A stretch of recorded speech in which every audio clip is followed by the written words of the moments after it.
পানিহাটিতে অনেক জায়গায় অনেক মেয়ে ধর্ষিত হয়েছে এবং আজকেও বারুইপুরে যে ঘটনা এক মারাত্মক রূপ নিয়েছে, কারণ মানুষ সহ্য করতে করতে মানুষের ধৈর্যের বাঁধ ভেঙে গেছে, যতটুকু আমি শুনতে পেয়েছি। কারণ আমি কোনোদিন জীবনে কোনো দাঙ্গা হাঙ্গামা করার পছন্দ করি না এবং করিনি। আমি ভেবেছিলাম আমি তাদের পরিবারে একাই যাব এবং গিয়ে তাদের শোকসন্তপ্ত পরিবারের সাথে একটু দেখা করব, তাদের কথা শুনে আসবো। কিন্তু দেখুন, আমার বাড়ির সামনে থেকে একেবারে সমস্ত রাস্তা মোড়ে মাথা থেকে আমার বাড়ি পর্যন্ত লুটমার্চ হচ্ছে এবং পুরোপুরি প্রায় 1000 পুলিশ, সিআরপিএফ থেকে শুরু করে আরো সমস্ত পুলিশ, ছেলে পুলিশ, মেয়ে পুলিশ, গুন্ডা দমন পুলিশ, ডাকাত দমন পুলিশ, গাঁজা দমন পুলিশ, সবাই মিলে সেখানে জমায়েত হয়েছে। কি না তো আমাদের নাকি নজরবন্দি করে রাখা হয়েছে, আমি শুনছি হাউস অ্যারেস্ট করা হয়েছে, মুখে না বললেও। এটা তো সেটাই প্রমাণ হয়। এমন কি ঘটলো যে আমার বাড়ির সামনে লুটমার্চ করতে হচ্ছে? এখানে তো কোনো 144 নেই। এমন কি ঘটলো যে এখানে সিআরপিএফ থেকে শুরু করে একেবারে আরপিএফ থেকে শুরু করে একেবারে আইবি থেকে শুরু করে এসবি থেকে শুরু করে সিআইডি থেকে শুরু করে ডিফারেন্ট টাইপের পুলিশ মোবিলাইজেশন করা হয়েছে? কেন? আমরা কি চোর না ডাকাত?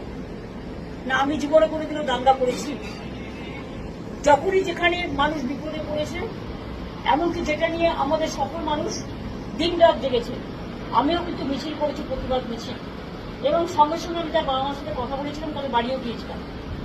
দেখুন, কেউ আমাকে পছন্দ করতে পারে, না করতে পারে, সেটা আলাদা ব্যাপার, কিন্তু আমি তো আজকে তোমার কোনো সিকিউরিটিও নেই, আমি তো একা। তাহলে আপনাদের আমাকে নিয়ে এত চিন্তা কেন?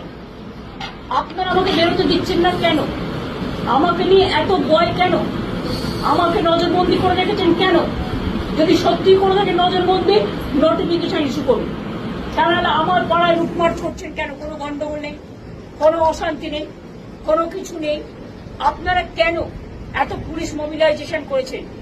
ইভেন এটাও ভুলে গেছেন শিষ্টাচার। রাতের বেলায় এত পুলিশ মোবিলাইজেশন করে রেখে দিয়েছে।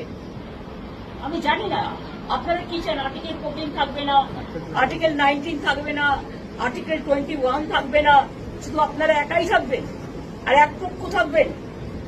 অন্য পার্টি গেলে সাতকুল মা, আর আমার বেলায় তৃণমূল ধাপ, বন্ধ ধাপ।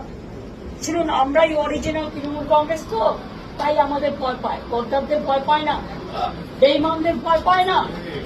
তাই যারা বিজেপির সাথে মিলে আছে তাদের মিছিল মিটিং করতে যেতে দেয়, আমাকে দেয় না। তো আমি একা মানুষ, আমি তো আজকে কমন পিপুল, আমি তো লেস ইম্পর্টেন্ট পার্সন। আমি মনে করি আমি less important person from the beginning. Even আমি যখন ভিআইপি ওরা কনসিডার করতো, আমি কনসিডার করতাম না, আমি ট্রাফিকে দাঁড়াতাম। তার কারণ আমি কোনোদিন আমার সাধারণ জীবনযাপন থেকে সরে যাইনি, কোনোদিন যাবো না। কাজে আপনাদের কাছে আমি বলবো, যে কথা বলছে অরিন্দম ভাই সম্পূর্ণ সত্য। আমি যেতে না পারলেও তাদের পরিবারের সকলের সাথে আমার কথা হয়েছে। বাদ বাকিটা আমি উচ্চ রাখছি পরবর্তীকালে।